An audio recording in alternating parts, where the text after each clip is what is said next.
Good morning everyone. I hope सभी अच्छे होंगे, बढ़िया होंगे, मस्त होंगे। तो ये मेरा पहला लेक्चर है।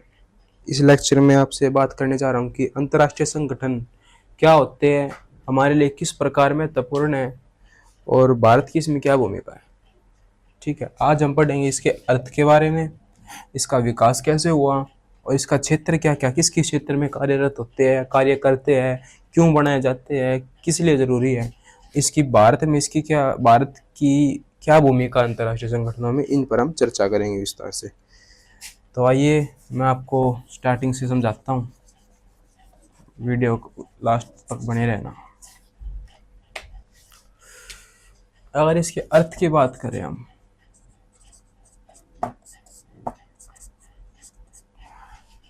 व्हाट इज दिस अंतर्राष्ट्रीय संगठन, आप क्या समझते हो अपनी आइडियोलॉजी से, मुझको बताओ। मैं बताना चाहूंगा कि अंतर्राष्ट्रीय संगठन वे संगठन होते हैं जब कई देश अंतर्राष्ट्रीय स्तर पर किसी अपनी साझा उद्देश्य को, साझा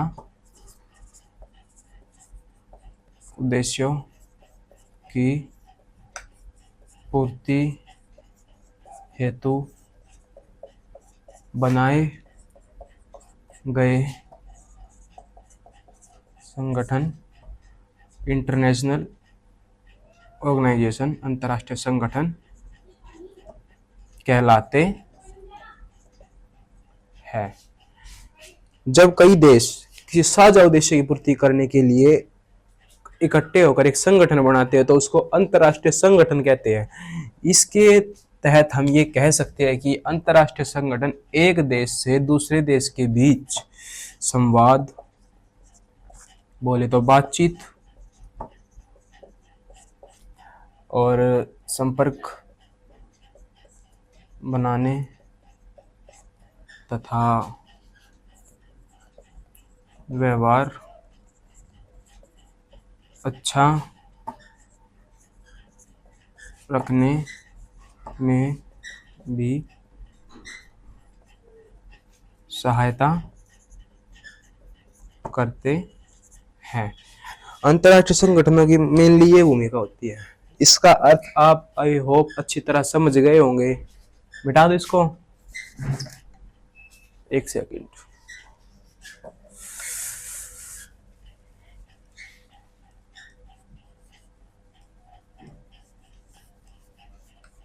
पहली क्लास है भाई आज थोड़ा, लेकिन जैसा भी हो आहिस्ता आहिस्ता करके सुधार करेंगे। आप बताइए कि मैं देखूंगा कि मैं और चीज मेरा लागेगी उस तक करेंगे भाई। अब अंतर्राष्ट्रीय संगठन का विकास,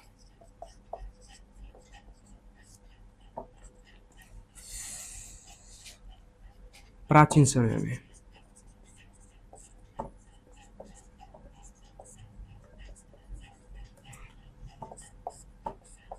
प्राचीन समय में देश होते थे ग्रीक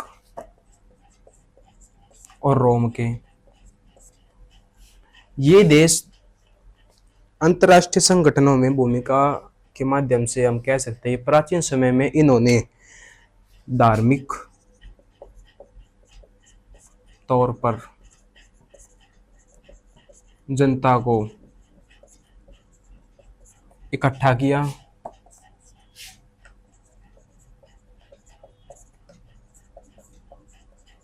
और धार्मिक तौर पर इकट्ठा करने के पश्चात इन्होंने संगठनों का निर्माण किया।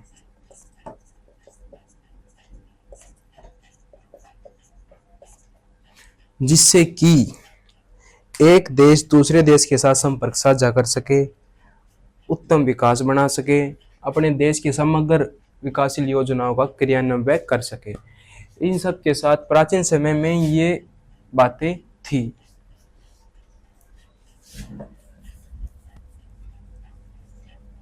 अब आ जाते हैं वेस्टफेलिया की संधि।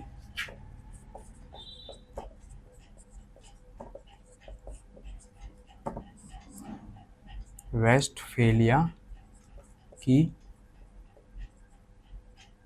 संधि 1648।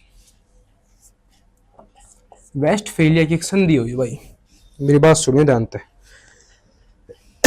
वेस्टफेलिया की संधि हुई। इस वेस्टफेलिया की संधि के अंदर ये 1648 में हुई। ये 30 वर्ष से चल रहे युद्ध,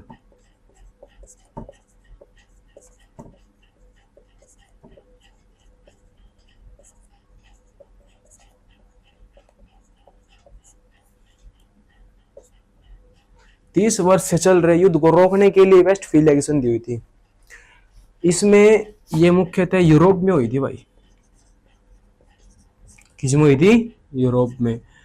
यूरोप के अन्य देश भी इसमें सम्मिलित थे। ठीक है, इसका मुख्य उद्देश्य क्या था? कोई पूछना चाहो तो बता सकता है कोई? इसका मुख्य उद्देश्य था भाई धर्म निरपेक्षता, संपूर्णता स्थापित करना। यानी कि 1618 से लेकर 1648 तक जो युद्ध चले ना, वो मुख्य रूप से धार्मिक तौर पर थे, क्योंकि उस समय यूरोप में उस समय कैथोलिक और एक अन्य समुदाय था,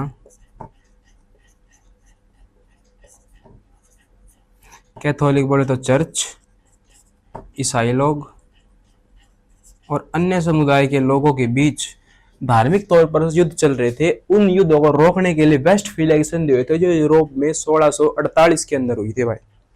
ठीक है, ये चरण के बाद इसके लिए भी संगठन बने थे। वेस्टफेलिया की संधि के दौरान संगठन बने, यूरोप के देशों ने मिलकर इस युद्ध को विराम दिया भाई, जिसके पश्चात वे युद्ध रुके, अन्यथा वे युद्ध रुकने वाले नहीं थे। आप सोच के देखो, 30 साल से चल रहे हैं, रुकना होता तो पहले भी रुक जाते हुए, लेकिन नहीं रुके। ठीक है, इन सभी को देखने के बाद फिर आती है भाई अपनी पिछली बार कुछ मिस्टेक्स के कारण मैं समझा नहीं पाया था। मेरा पहला दिन, आप भी समझे इतनी तो ठीक है। चलो हम आगे बात करते हैं। वेस्टफेलिया की संधि के बाद प्रथम तकनीकी संगठन, ये हम विकास के चरण पढ़ रहे हैं कि अंतरराष्ट्रीय संगठनों का विकास हुआ कैसे है। मेरी बात को समझो, कभी सोचो क्या पढ़ा रहा है, समझ नहीं आ रहा। अंतरराष्ट्रीय संगठन के विकास के चरण है, किन किन चरणों में उनका विकास हुआ। प्रथम तकनीकी संगठन में आया था 1864 के अंदर रेड क्रॉस।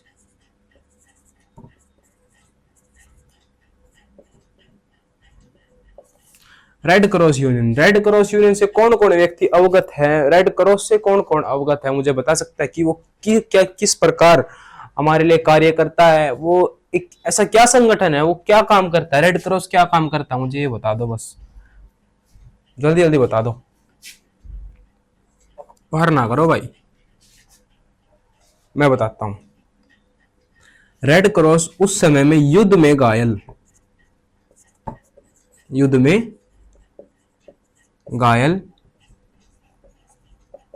व्यक्तियों के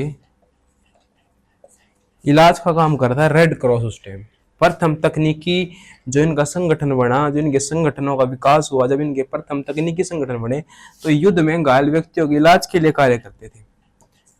फिर 1865 के अंदर आया इंटरनेशनल टेलीफोन यूनियन।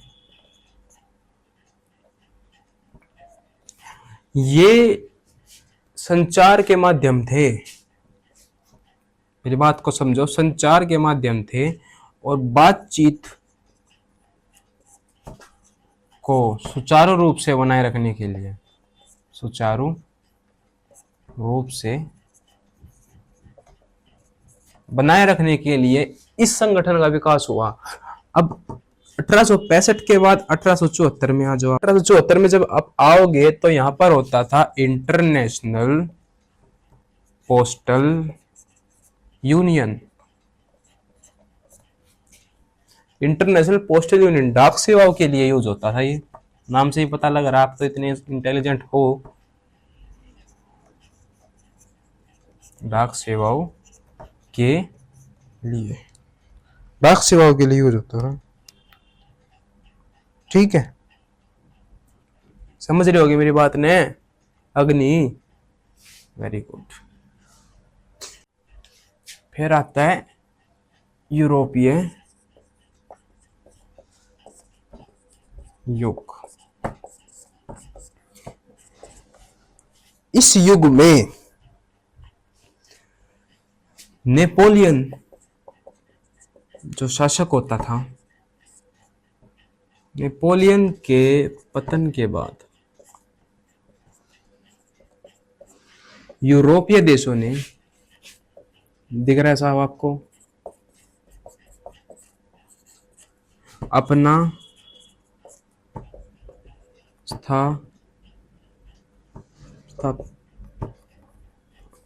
स्थायित्व बनाए रखने के लिए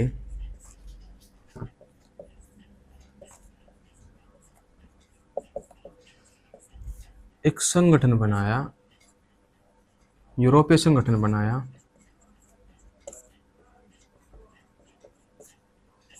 जो यूरोप के देशों में एकता समग्रता बनाए रखता है। ठीक है, यूरोपीय संगठन के बाद आता है राष्ट्र संघ। यूरोपीय, सॉरी गाइस, यूरोपीय युग के बाद आता है राष्ट्र संघ।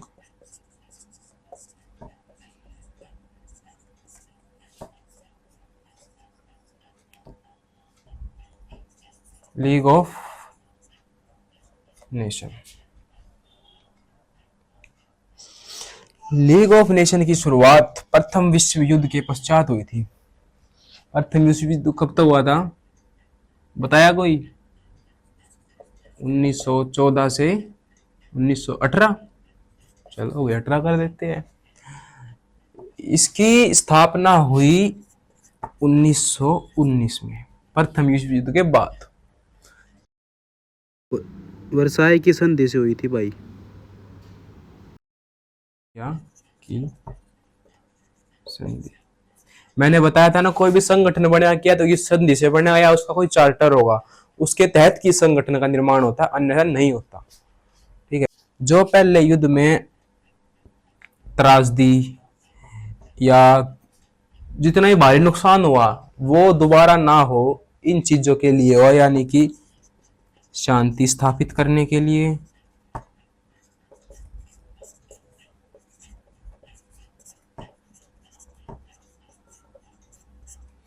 शांति स्थापित करने के लिए, युद्धों पर विराम लगाने के लिए,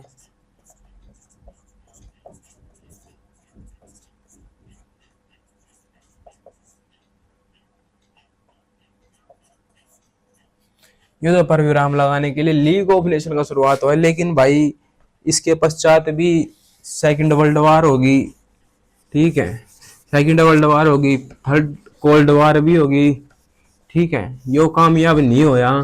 फिर सेकंड वर्ल्ड वार होने के बाद भाई सोचा कि वो तो नुकसान हो गया, पहले में भी नुकसान हो गया, आम जनता का क्या कसूर है इसमें, रोड़ा थारा माचा है, नुकसान हमारा हो गया। फिर दूसरे विश्व युद्ध के बाद भाई स्थापना हुई संयुक्त राष्ट्र संगठन, जिसे मुख्य रूप से यूएनओ कहा जाता है। ठीक है, यूएनओ की स्थापना हुई भाई 1945 में, द्वितीय विश्व युद्ध के समाप्ति के बाद। ठीक है, 1945 में इसकी स्थापना हुई न्यूयॉर्क में। कहाँ हुई? न्यूयॉर्क में।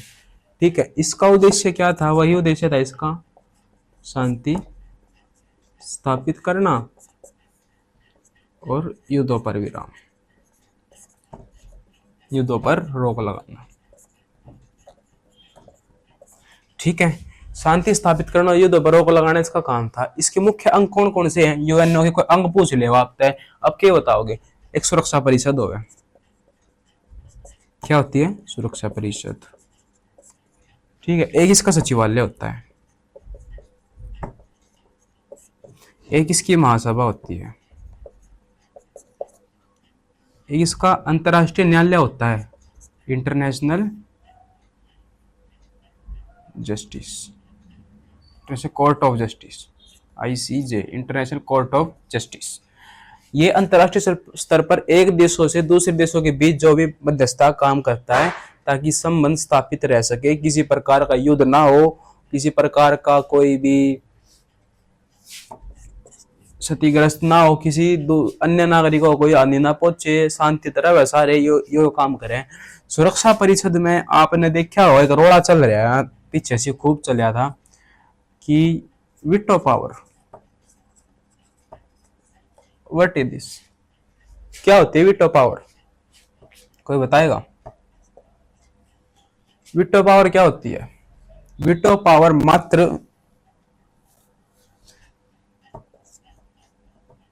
5 देशों के पास है, 5 देशों के पास है वीटो पावर। भारत के पास वीटो पावर नहीं है। क्यों नहीं है बताऊंगा वो भी। भारत के पास वीटो पावर नहीं है। वीटो पावर एकमात्र ऐसी शक्ति है जो निषेध की है, मना करने की है। सपोज करो, मिटाता हूं मैं एक बार ये,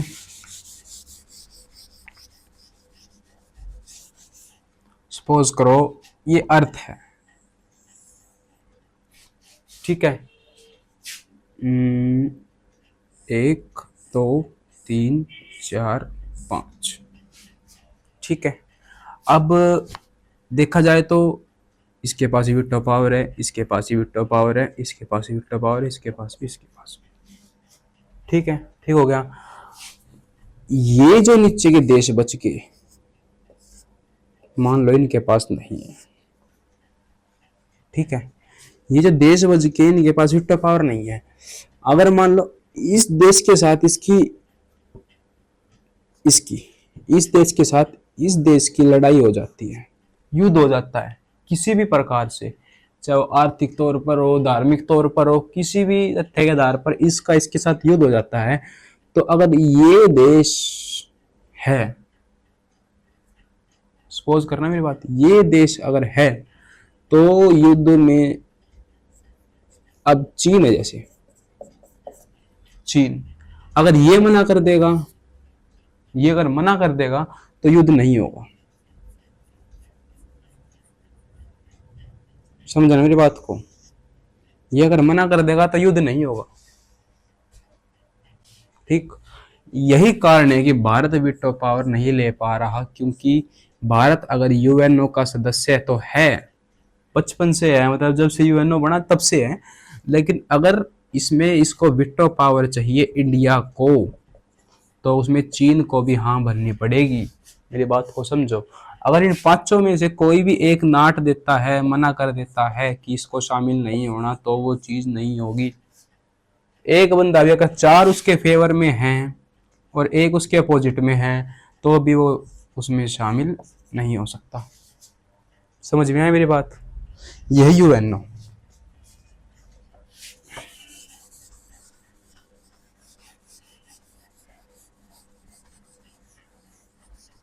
फिर आगा शीत युद्ध का युग।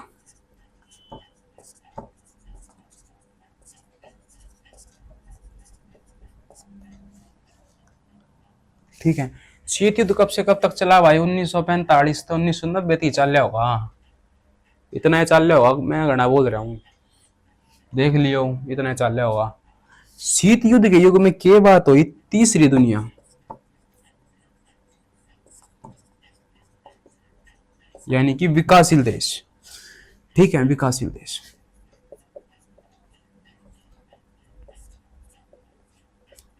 तीसरी दुनिया का यहां पर अर्थ है, शीत युद्ध किन देशों के बीच हुआ था? कोई बता सकता है? अमेरिका, सोवियत संघ रूस और संयुक्त राष्ट्र अमेरिका के बीच हुआ था, ठीक है।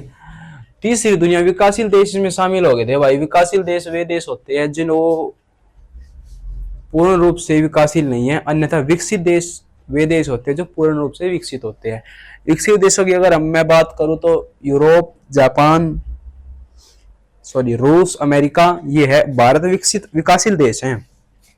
भारत विकासशील देश है, विकसित देश नहीं है। और मोदी जी बात कर रहे हैं कि जल्दी से जल्दी हम इसको विकसित देश बना देंगे। देखो, उनके अपनी समीकरण है, बना भी दे भाई। ठीक है।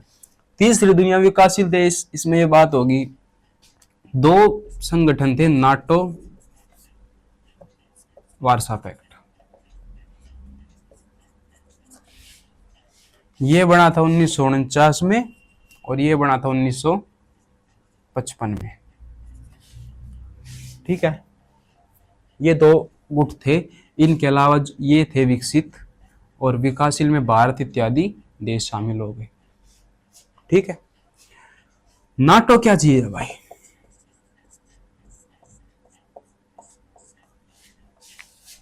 ठीक है, नाटो रूस का संगठन है भाई।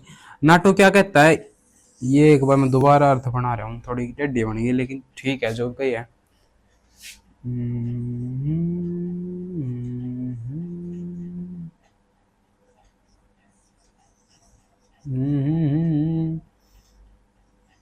मान लो ये मैंने यहाँ पर एक बाउंड्री खींच दी।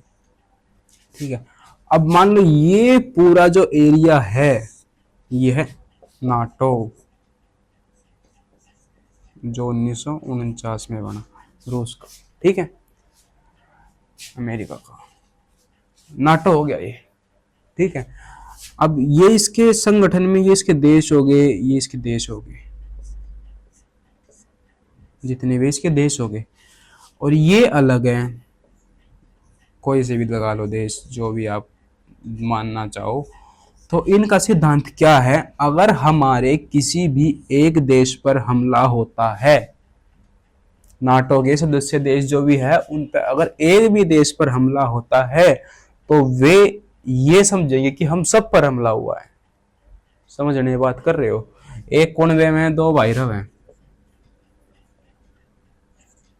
ठीक है, उन दो में अगर एक गल रोड़ा मार जा पड़ोसिया का, ठीक है, तो दूसरा भी सोचा कि मेरे भाई का मार दिए, नाश कर दूंगा, तो ये दोनों भाई मिलकर जिस गल रोड़ा माचा है उसका नाश करेंगे। यो एक काम नाटो गया। अगर इसके एक सदस्य पे बात आ गई, रोड़ा हो गया, तो ये सारे सदस्य इकट्ठे होकर उसका बदला लेंगे।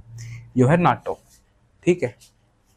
विकासशील देश की बात यहाँ पर चल रही थी, लेकिन ये विकसित देशों के अंदर आते हैं। ये अमेरिका के और रूस के संगठन हैं। ठीक है। फिर आता है, वो बताइए, अब बात करेंगे इसके क्षेत्र की, कि क्या क्षेत्र है इसका। क्षेत्र,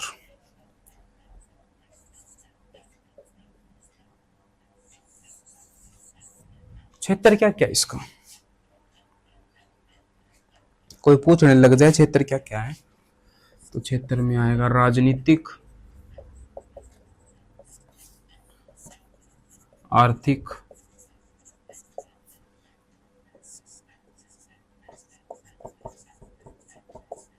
सामाजिक। इसके क्षेत्र रहेंगे कि अंतरराष्ट्रीय संगठन किन किन क्षेत्रों में कार्यरत होता है। आर्थिक, सामाजिक, राजनीतिक, पर्यावरणीय और मध्यस्थता।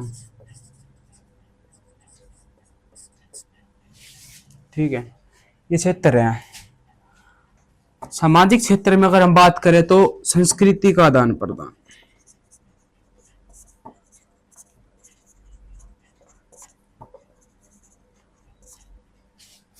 संस्कृति का आदान प्रदान करना, अपनी संस्कृति दूसरे देश से संस्कृति से मिलना। मध्यस्थता, अगर दो देशों के बीच में रोड़ा हो जाता है तो बीच में मीडिएटर का काम करके उनके रोड़े को सुलझाना, यह भी अंतरराष्ट्रीय संगठन का काम होता है।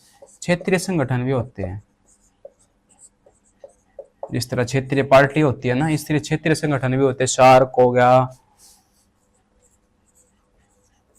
आसियान होगा, ये सारे क्षेत्रीय संगठन एक क्षेत्र के अंदर है ये।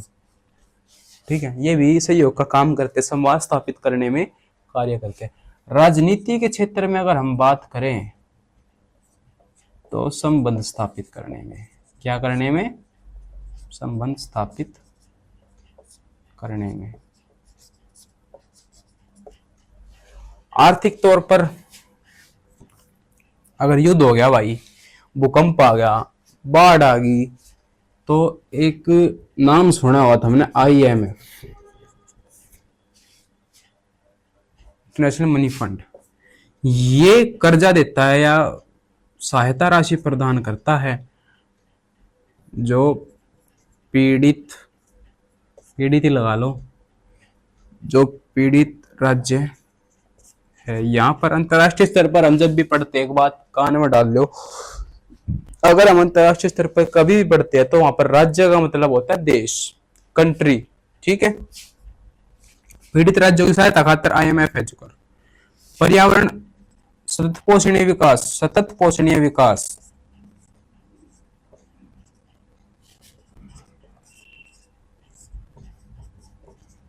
सस्टेनेबल डेवलपमेंट का अर्थ क्या होता है कि हम अपने जो हमारी भौतिक जरूरतें हैं, जल, पानी, वायु, वृक्ष, जो भी चीज है, उनको इस प्रकार से यूज करना और उनको बचा के रखना, जरूरत से ज्यादा व्यर्थ नहीं करना और उनको बचा के रखना, ताकि हमारी आने वाली पीढ़ी को किसी प्रकार की परेशानी न हो, उसको सतत पोषणीय विकास कहा जाता है। ठीक है, ये इसका क्षेत्र होता है भाई, ठीक, अंतरराष्ट्रीय संगठन का।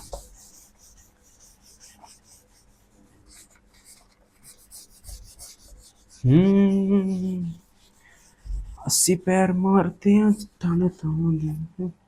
अब बात करेंगे भारत की क्या भूमिका भाई। भारत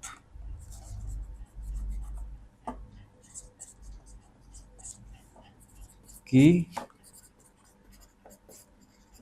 भूमिका के बारे में बात करेंगे। इसमें भारत की क्या भूमिका है अगर हम देखें तो, यूएनओ में, WHO में, WTO में और पर्यावरण संरक्षण में,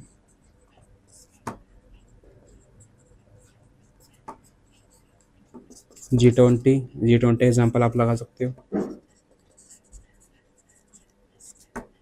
ठीक है, यूएनओ मैंने बताया आपको, यूएनओ मैंने अभी आपको पहले बताया था, यूएनओ में भारत प्राचीन समय से इसका सदस्य है। पहले इसमें 51 सदस्य थे शुरुआत में, बाद में इसमें अब वर्तमान काल में 193 सदस्य। यूएनओ संगठन में पहले 51 सदस्य थे, बाद अब 193 सदस्य है इसमें।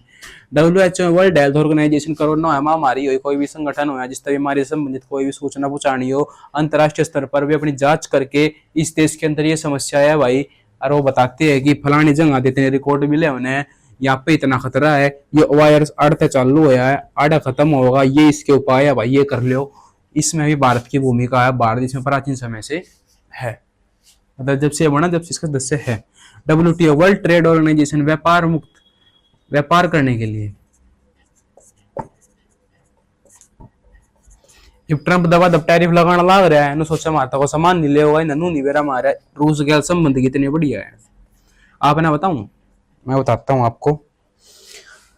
अमेरिका ये चाहता है कि हम तेल उनसे ले, सऊदी अरब से ले या अमेरिका से ले, ठीक है, और भारत ये कहता है कि मैं तेल रूस से लेऊंगा,